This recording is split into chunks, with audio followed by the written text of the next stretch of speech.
Entendes o que estás lendo?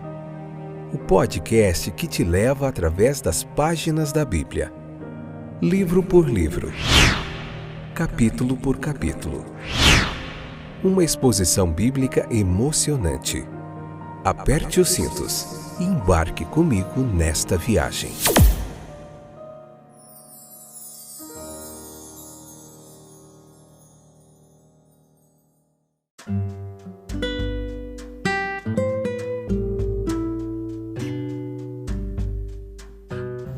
Olá, eu sou o Fábio e estou de volta para a gente continuar meditando mais um pouquinho na Palavra de Deus, esses minutos preciosos que a gente gasta aqui na presença de Deus, meditando, ouvindo a sua Palavra. Hoje, Mateus capítulo 5, episódio de número 595. Hoje é o capítulo 5, a parte 5 do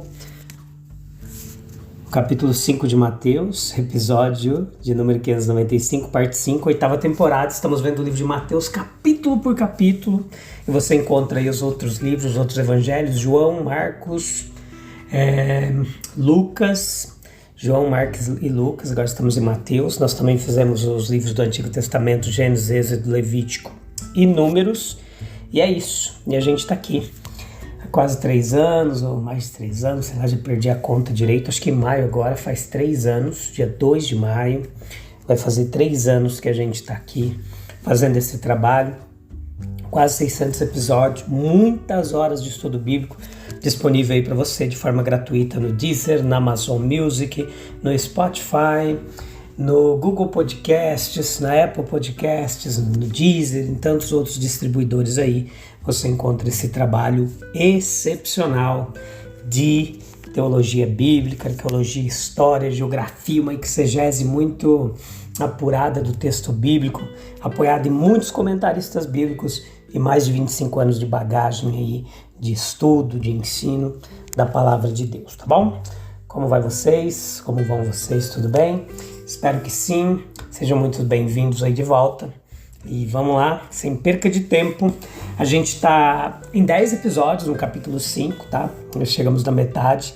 Esse capítulo 5 ficou um pouquinho diferente. A grande maioria ficou em 3, 4 episódios desses livros que nós fizemos até agora. Tudo depende do conteúdo, dos temas propostos aqui na Palavra de Deus. Hoje a gente vai falar da visão do puro, aquele que é puro de coração, como que ele pode ver a Deus. O que a gente aprende com tudo isso? Mateus capítulo 5, versículo 8. Lê lá, vem para cá, convida mais gente e vamos meditar na palavra de Deus.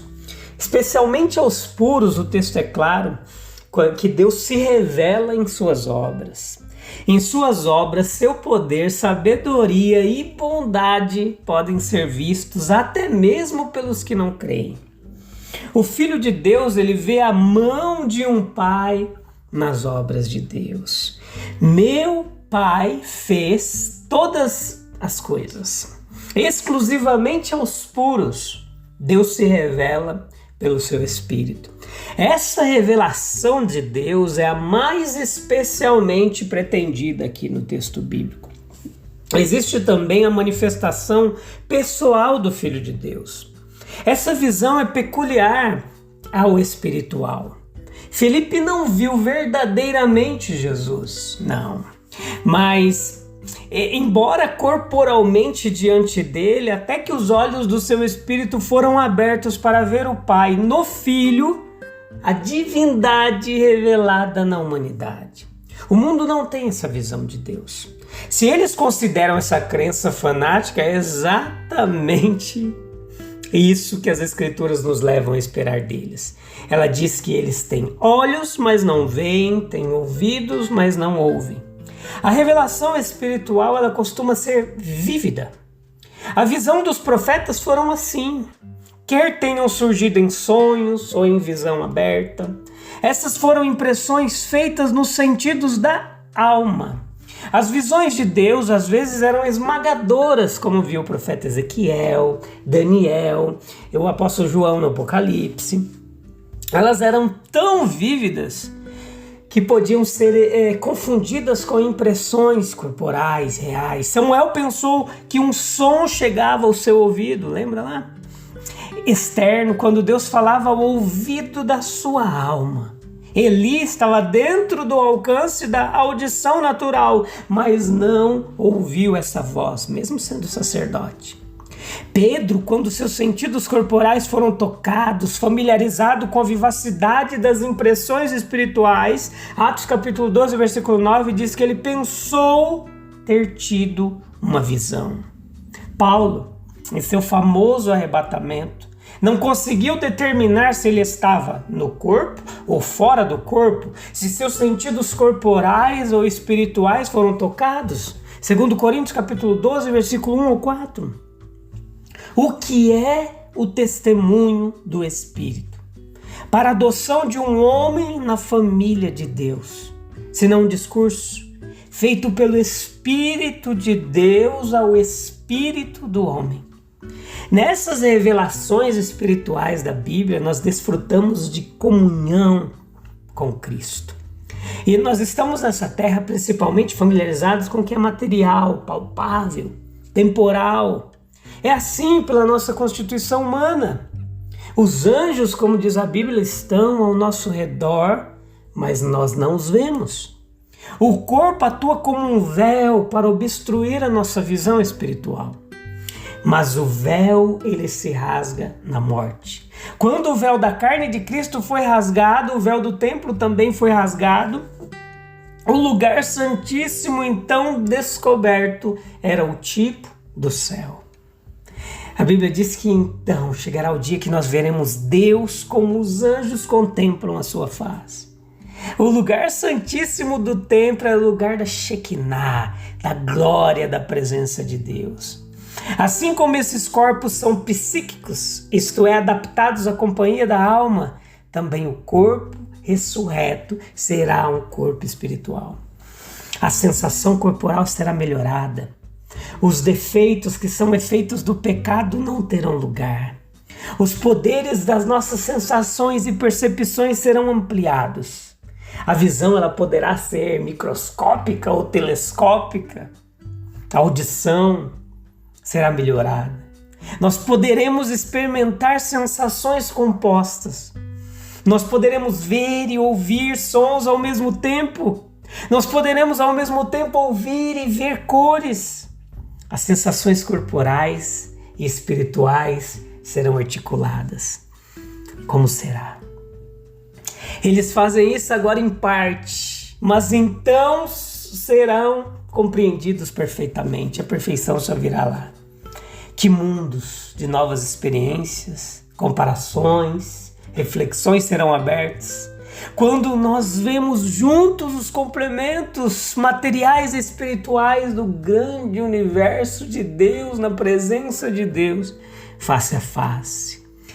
As revelações divinas aqui, elas são graduais, mas lá serão completas. Os novos céus e as novas terras nos abrir-nos-ão uma percepção de harmonias tão ricas e tão imensas que talvez nem a nossa imaginação possa alcançar. Somada também à descoberta das naturezas espirituais, haverá a visão real de Deus em um Cristo glorificado. Mateus capítulo 5, versículo 9, a gente agora vê essa revelação sobre os pacificadores de Deus.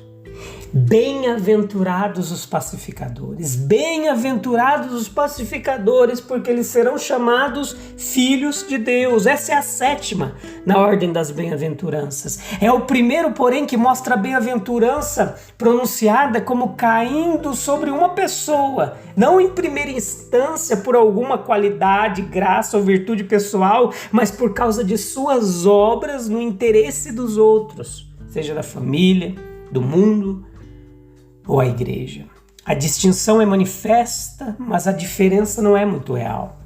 Para qualquer homem se esforçar para fazer a paz entre outros, seja em maior ou menor escala, para qualquer um ter o menor sucesso possível no fazê-lo, para qualquer um ter apenas o desejo real e honesto de fazê-lo, já postula já revela a sua disposição. Para certo trabalho, dom. E até mesmo o desejo sincero e fervoroso argumenta a graça fundamental. Assim como existem algumas graças e virtudes, como a paciência, por exemplo, que vem pouco, na verdade, naturalmente, ou por preferência, ou por predileção de qualquer um, assim também existem algumas obras. Assim, alguns homens são abençoados por causa de suas obras. Pode-se então presumir que, com segurança, que o homem que se voluntaria para o trabalho de pacificador, ele ama a paz de coração. Ele procura diligentemente seguir a paz com todos os homens e, pela graça de Deus, ele subjugou os elementos conflitantes do seu próprio coração, tanto quanto possível, primeiro. Estas são as suas melhores e verdadeiras credenciais para o seu trabalho. O nome de honra especial e de amor especial colocado pelo próprio Jesus no pacificador pronuncia ao mesmo tempo o alto elogio de sua vida ao trabalho daquele homem. O título adicional dos pacificadores deve ser entendido como os filhos de Deus, assim eles serão chamados. Observe então, meu querido, quão querida a paz deve ser. Isso ocorre porque há um significado nisso, uma beleza e uma alegria que, sem dúvida, no momento nós não conseguimos compreender. Isso está de acordo com algumas grandes expressões em outras porções das Escrituras que são aplicadas à paz.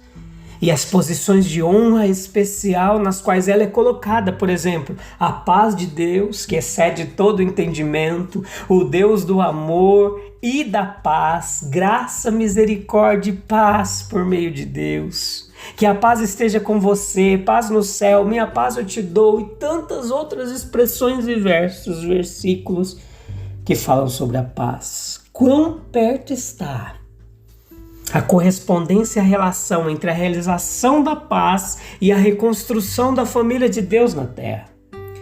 Observe os nomes empregados pelas Escrituras para descrever o povo de Deus na terra e como a cada um pertence por direito especial a reivindicação de harmonia, paz.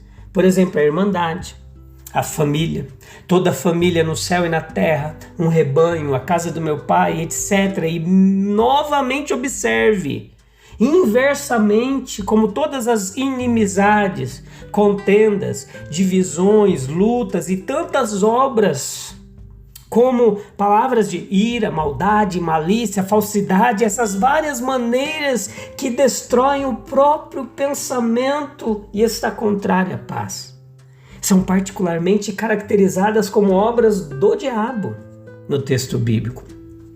Consequentemente, a pessoa que faz a paz, ela faz muito mais. O trabalho de Cristo, que é o grande pacificador, e de todos os seus discípulos, especialmente daqueles cujo dom e graça são promover o reino da paz.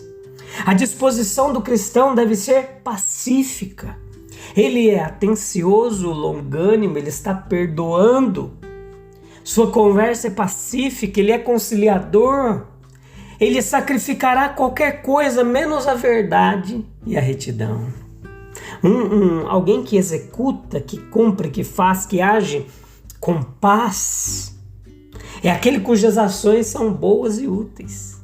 A saudação hebraica, paz seja contigo, shalom, expressava o desejo de promover o bem-estar em geral. Enquanto outros, como incendiários, eles explodem na discórdia, o pacificador ele encontra o maior prazer em acalmar as animosidades, extinguir as chamas da malignidade e promover a unidade e a paz entre os homens. O trabalho do pacificador ele requer coragem, pois ele recebe golpes de ambos os lados. E assim termina o conflito com o céu. É a reconciliação do pecador com Deus. Aí ocorre o que a Bíblia chama de paz de espírito. Assim termina a guerra na alma. A reconciliação da consciência e da vontade. É a reconciliação da razão e das paixões. Quando ocorre paz na alma.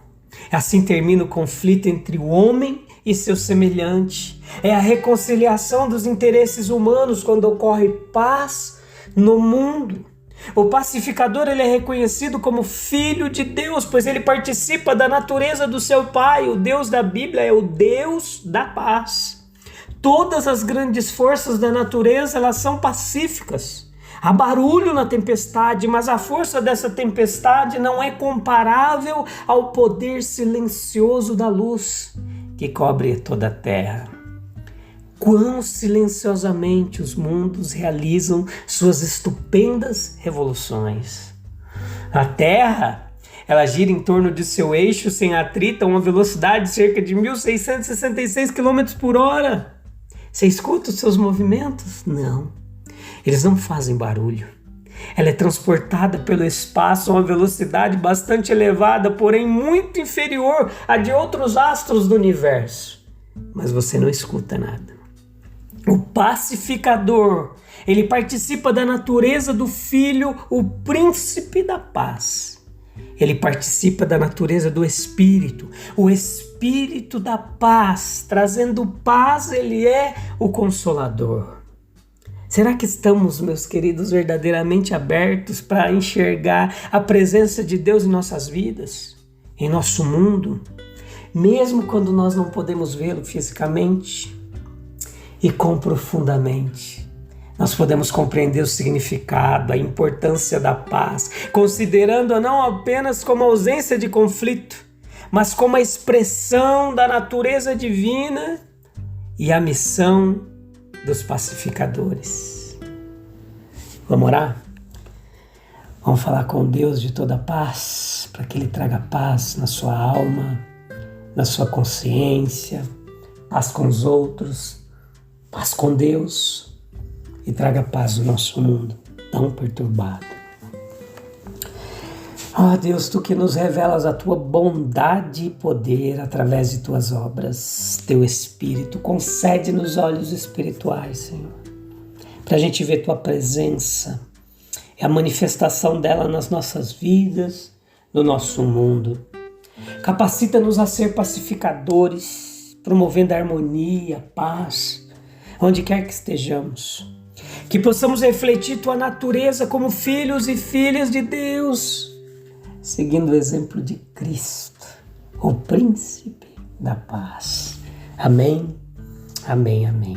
A gente volta no próximo episódio, em capítulo 5, a parte 6 do livro de Mateus. A gente vai falar muito sobre a perseguição, como que a gente se identifica com Cristo também na perseguição. Vai ser muito legal, você não pode perder. Tá bom? Um abraço, até lá. Deus abençoe, até breve. Tchau, tchau.